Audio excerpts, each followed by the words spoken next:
Anyway, let's dive into this reading. Thank you, Spirit. Thank you, guides, for your wisdom, your inspiration, your guidance, your protection, and above all, your presence with us. So, okay, this is going to be a clarity reading. This is for folks that are really trying to, get clarity on either their soul's purpose or perhaps a direction that they're trying to move in their life. So let's see what Spirit has for us today. Thank you, Spirit. Thank you, guides. By the way, thank you all for your comments. Special shout outs to the people that had the readings with me, that won the free giveaway readings. We'll be doing more of those as well. Number 11, the Maya. Okay, allow past mistakes to help you see through all the illusions so you can understand and act upon what you know is real, all right, and what is false. So, oops, I'm sorry, I was going to the wrong place. See, I'm getting used to the new setup too. So basically, this is about discernment, okay? Seeing through those illusions. Check out her headdress there. It's phenomenal.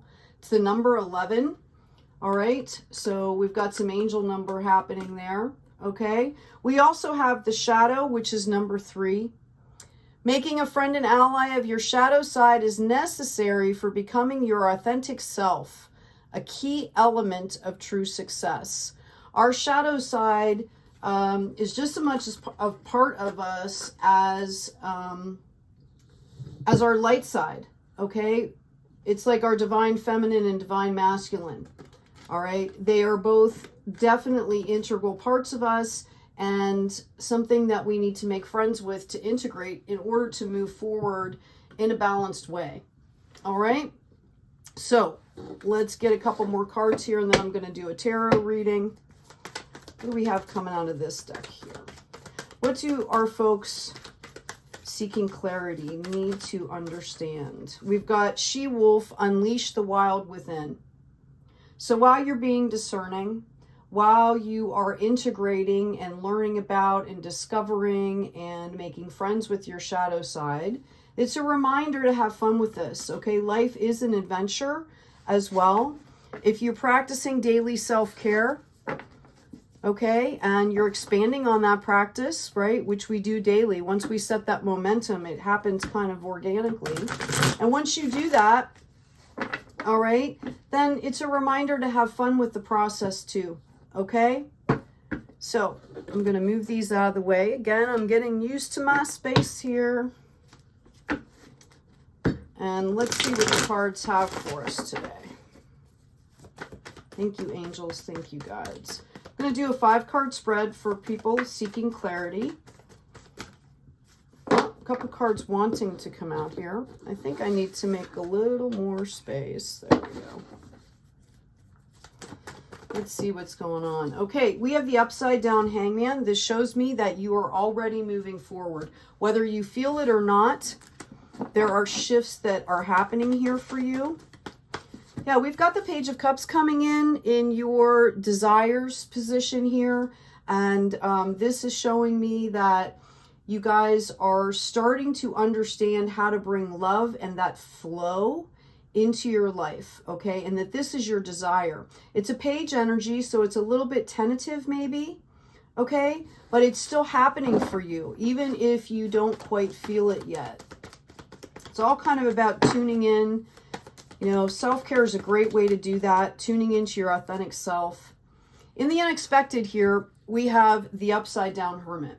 So what I'm really gathering is that you folks are not understanding that this is about stepping into your own power here, okay? The hermit holds the wand, which, by the way, even in, Egyptian hieroglyphics, things like that, the wand is a symbol of transmission and receiving. It's a transmitter or a receiver, okay? It's also all of that knowledge, right? It's a symbol of having all of that knowledge, okay? Being able to gather the knowledge and put it out into the world in a very balanced way.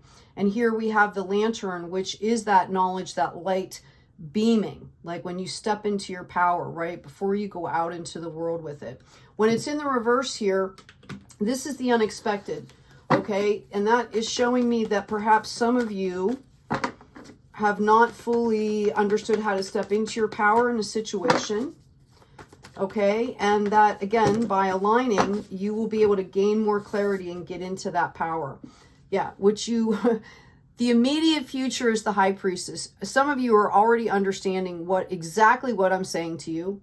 Okay, and it's about tuning in and getting into your intuition. Notice the two pillars. They're the pillars of complete opposites, and she sits in the middle. All right, and this is the divine feminine aspect. It's a softer aspect. Okay, it's more of an internal aspect, the intuition, but that is in the immediate future for you. So again, you folks are already understanding what I'm saying here.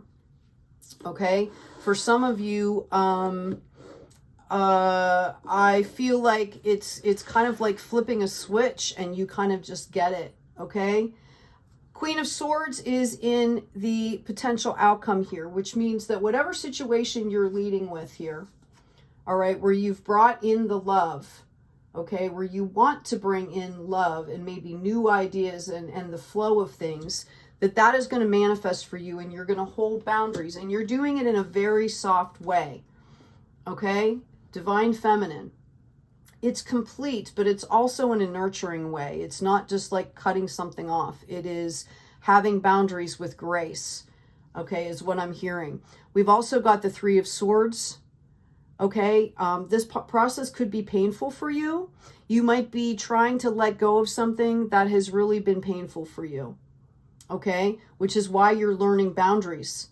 Okay, when we learn to let go of things that are no longer serving us, we are learning boundaries. We are learning not to let that energy come back in. We're learning to completely let go of that energy. And when we do that, we're also opening the space for better energies or higher energies to come in, whatever we choose. It's an individual choice.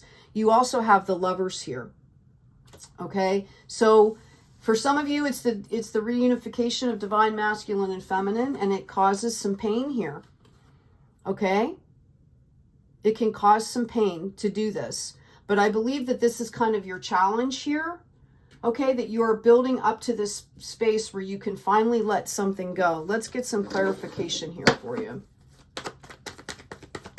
Thank you, angels. Thank you, guides. Whoa. All right, that was obviously way too many cards here. I'm going to read on this upside down hangman, please.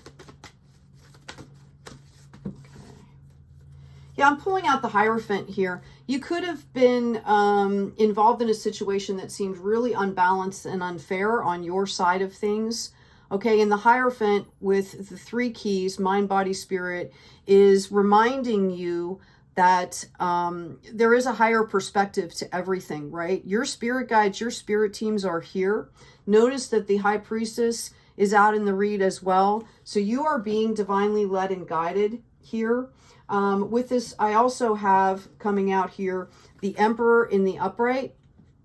You could have been dealing with some rigid ideas, philosophies, dharmas, you know, something that might have been really, you know, kind of rigid, not allowing tolerance, not allowing a heart mindset to come into it here.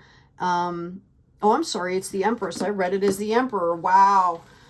Okay, well, okay, so coming from the Hierophant, then this is amazing.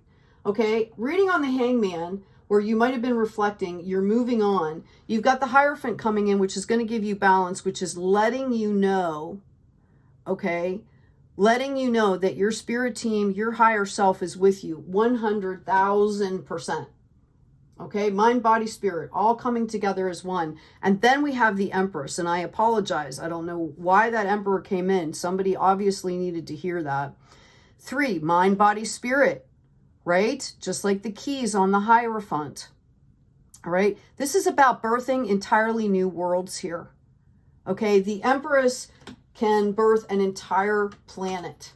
Okay, and that's kind of what we're doing when we're letting things go. We're holding that space to bring in new things, which is the rebirth process, right? Fertility, growing new things, planting seeds. We've got the 10 of Wands coming out here in the upright. This is showing me that you've been feeling overwhelmed, but you are going straight into a harvest here. This is going to be incredible for you. You are going straight into a magnificent harvest. It might seem a little overwhelming. Okay, I'm hearing, you know, take care of yourself, pace yourself, stay authentic. If it's overwhelming, show yourself some compassion, right? Explain to people, hey, I'm a little overwhelmed right now. Can I just have a minute? Just communicate, okay? When I asked about the Page of Cups, I got the Lover's card again. So, again, I really feel like for a lot of you, this is your unification of your divine masculine and divine feminine. And when that happens, you become whole. Okay, you're able to act with compassion and in a heart space and yet be logical at the same time. It's a very balanced card here. Okay, so know as you're seeking clarity that this is where you're headed. How exciting. Let's ask about the Hermit here. Yeah, okay, I have the Three of Swords again, mind, body, spirit. You are basically healing from something that was devastating. Okay, it could have been recent. It could have been things coming up from a long time ago. All right, that's why you're not stepping into your power immediately. That's what the unexpected is maybe as you move forward, maybe some stuff comes up that hits you that you really like weren't expecting. Okay, and it might throw you for a loop a little bit here. We also have the Ace of Wands in reverse. It's going to throw you off your passion track. Okay, it could be dealing with somebody in particular. There could have been a gift that you received that you thought was going to come into fruition that didn't. Okay, yeah, we've got the Hermit energy upside down again. Okay, so I see for a lot of you that